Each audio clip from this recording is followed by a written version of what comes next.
Bonjour à chacun et chacune, que le Seigneur vous fortifie et vous encourage en cette journée. Alors je ne sais pas si durant cette journée vous aurez à méditer sur votre petitesse. Je ne sais pas si pendant cette journée vous allez être confronté à vos limites. J'aimerais vous partager cette parole qui peut vous encourager et qui peut m'encourager. Ésaïe 41:10. N'aie pas peur, car je suis moi-même avec toi. Ne promène pas des regards inquiets, car je suis ton Dieu, je te fortifie, je viens à ton secours, je te soutiens par ma main droite, la main de la justice.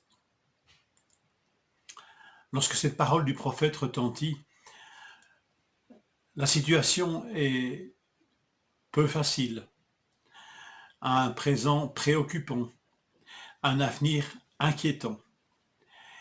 Et dans ce contexte, cette parole du prophète, n'aie pas peur, car je suis moi-même avec toi.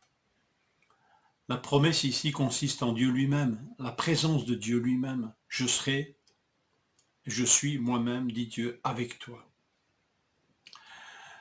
Un Dieu grand, plus grand que nos limites, plus grand que notre petitesse, plus grand que le peuple de Dieu et toutes ses capacités.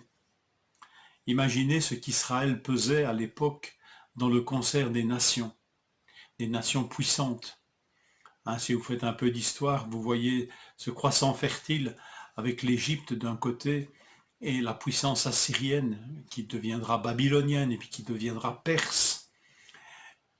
Ces grands voisins, et même au nord, enfin bref, Israël est entouré de puissants voisins militairement supérieurs, on pourrait dire même culturellement supérieurs. Alors, que pèse ce petit peuple dans ce concert des nations plus puissantes que lui? Un peuple qui lui-même vit ses propres faiblesses internes aussi. À ce moment précis de l'histoire d'Israël, le peuple de Dieu n'est pas en forme spirituellement. Il est divisé, il est partagé dans le cœur. Il y a beaucoup d'idoles, beaucoup d'idolâtrie. Pour un homme comme Ésaïe, pour un prophète attaché à ce point-là à Dieu, le présent est vraiment préoccupant. Et l'avenir de cette petite nation est plus que préoccupant lui aussi. Quelle inquiétude quand on regarde à gauche, à droite, toutes ces nations menaçantes. Mais ce peuple est appelé à s'appuyer sur le Dieu des nations, sur le Dieu de l'histoire, bien plus grand que lui, et qui lui dit « N'aie pas peur, je suis moi-même avec toi ». Cette crainte qui est aussi liée à une prise de conscience de notre petitesse face aux dangers, face aux menaces. Et cette crainte, elle a existé aussi bien des siècles plus tard. Et Jésus, s'adressant à ses disciples, va leur dire ceci: recherchez d'abord le royaume de Dieu, et tout cela vous sera donné en plus.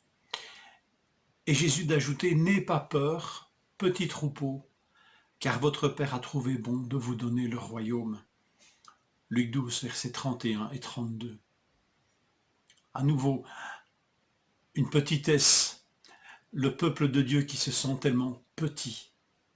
Et Jésus qui ne minimise pas cela, et qui lui dit « N'aie pas peur, petit troupeau, je connais ta faiblesse, je connais ta petitesse ». Le Seigneur ne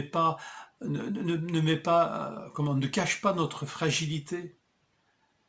Petit troupeau. Mais il ne cache pas non plus la sollicitude de Dieu. Votre Père a trouvé bon de vous donner le royaume. Votre Père, plus grand que notre petitesse, plus grand que notre faiblesse.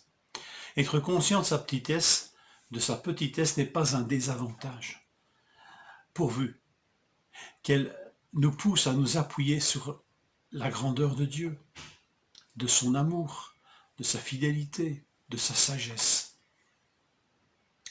Petit peuple et grand Dieu. Voilà qui s'accorde bien.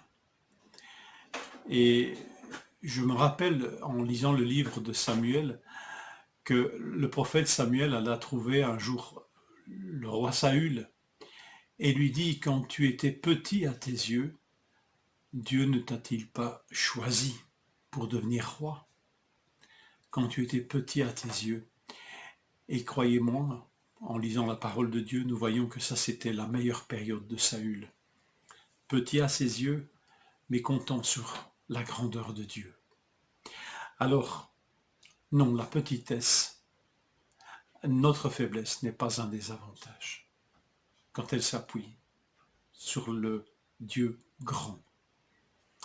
Une bonne journée.